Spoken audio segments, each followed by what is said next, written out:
There's no New Year assembly this morning. The first task of term is taking a lateral flow.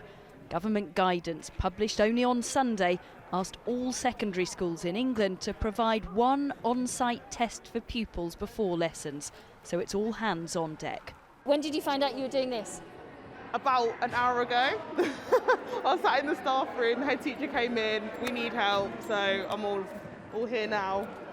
The head says it's a headache, but after an outbreak before Christmas saw 22 staff and many pupils testing positive, he'll do whatever it takes.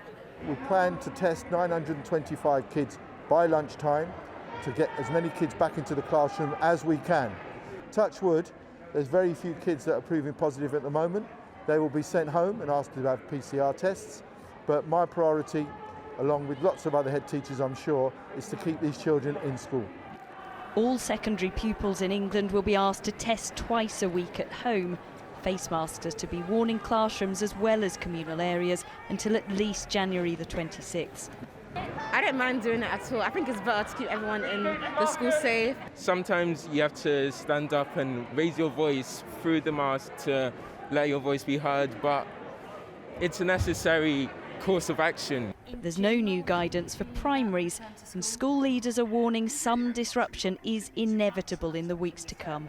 They're calling for more government support. To make sure that schools can get funding for covering classes when there's staff absence, and to make sure that there's funding available for schools to purchase air filtration devices immediately.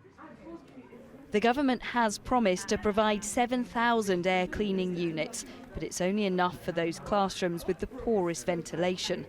Ministers do insist, though, keeping children in school is the top priority. Of course, the focus isn't just on getting lessons going now.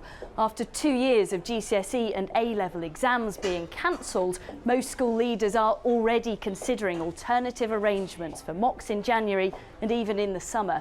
There's no official government guidance expected until February, so they have to have a plan B.